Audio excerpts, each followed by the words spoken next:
हिंगोली तालुक्यातील नरसी नामदेव शिवारामध्ये सार्वजनिक बांधकाम विभागाच्या वतीनं कयाधू नदीवरती पुलाचं काम सुरू आहे। मागच्या काही महिन्यापासून नरसी ते कडती याच मार्गावरती जे आहे ते हे कयाधू नदी आहे आणि याच कयाधू नदीवरती पुलाचं काम जे आहे ते सुरू आहे आणि हे मागच्या अनेक वर्षापासून अनेक महिन्यापासून जे आहे ते हे काम सुरू आहे आणि याच काम जे आहे ते संत गतीने होत असल्याचा याच मार्गावरून प्रवास करणाऱ्या नागरिकांनी केलेलं आहे। आपण बघतोय की हे शेतकरी जे आहेत ते कशा प्रकारे आपला जीव धोक्यात घालून दुचाकीवरून जे आहेत ते मार्ग पास करत आहेत, नदी पास करत आहेत। खरं तर याच मार्गावरती समोर जे आहेत ते अनेक गाव आहेत, जवळपास 20 ते 25 गावं असल्याची आपल्याला येथील स्थानिकांनी माहिती दिलेली आहे आणि मागच्या अनेक महिन्यापासून या पुलाचं काम जे आहे ते संत गतीने सुरू असल्याचाही आरोप ग्रामस्थांनी केलेला आहे।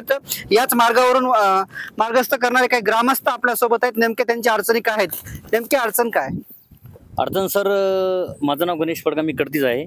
अडचण म्हणजे इथून काय आता जाता येत नाही। हा मार्ग कडती ते नरसी नामदेव रस्ता आहे आणि इथून जायचं म्हणलं सर आता फिरून इथून गिलोरी मार्गे जावं लागणार आहे प्रत्येकाला। त्याच्यामुळं आमचं म्हणणं काहीच नाही की बाबा याचं पुलाचं जे काम आहे हे लवकरात लवकर फास्ट करण्यात यावं। किती महिन्यापासून काम सुरू आहे काय नेमकं? हा सर 6-7 महिने झाले असतील चालू। तेवढं काय प्रगती पथावर का जो काही हे नाही, आता पावसाळा चालू असल्यामुळे आता काही होतंय का त्याची पण आशा नाही काही। बरं, खरं तर याच परिसरामध्ये अनेक शेतकऱ्यांची शेती आहे। या शेतकऱ्यांना जे आहे ते त्यांच्या शेतीकडे जाऊन जे आहे ते अनेक समस्यांना तोंड द्यावं लागत असल्याची ही प्रतिक्रिया शेतकऱ्यांनी दिलेली आहे। कॅमेरामॅन ज्ञानेश्वर वानखेडेसह मी रमेश चंडके, TV9 मराठी, हिंगोली।